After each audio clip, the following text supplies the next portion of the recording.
সরস্বতী পুজো উপলক্ষে আমি অনেক সকালে কাজে গেছি, কাজ থেকেও সকাল সকাল বাড়িতে চলে এসেছি।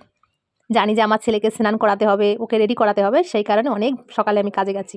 তো সকাল সকালে চলে আসলাম, এসে আমার ছেলেকে আজকে হলুদ দিয়ে স্নান করাচ্ছি। কারণ সরস্বতী পুজোর দিনে আমরা ছোট্টবেলার থেকেই জানি হলুদ মেখে তারপর স্নান করতে হয়। তো আমার ছেলেকে সুন্দর করে হলুদ মেখে দিয়েছি, তার সঙ্গে কি করব, কিছুটা হলুদ ছিল, এবার নিজেও একটু টুক করে মেখে নিলাম। মেখে ছেলেকে এই যে স্নান করালাম। ছেলে স্নান করার পর চলে আসলাম সোজা ঘরে। তো একটা নতুন পাঞ্জাবি ছেলেকে আজকে পরিয়ে দেবো। এই পাঞ্জাবিটা আমার ভাই আমার ছেলেকে গিফট করেছিল।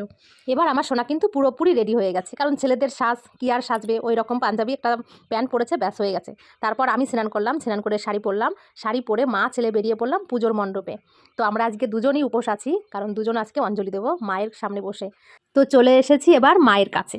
তো মায়ের মুখটা দেখলেই শান্তিতে ভরে ওঠে প্রাণ। তো কত সুন্দর দেখো মায়ের মূর্তিটা হয়েছে। তো আমার ছেলেকে যে খাতা পেন কিনে দিয়েছি, মায়ের পায়ের কাছে রাখতে গেছে। আর দেখো আমার ছেলে কি সুন্দর করে ভক্তি ভরে মাকে প্রণাম করছে। তার সঙ্গে আমিও যাই হোক এসেছি মায়ের কাছে। তো আজকে কিন্তু আমরা অঞ্জলি দিচ্ছি, তোমরা কে কে অঞ্জলি দিচ্ছ অবশ্যই বলবে।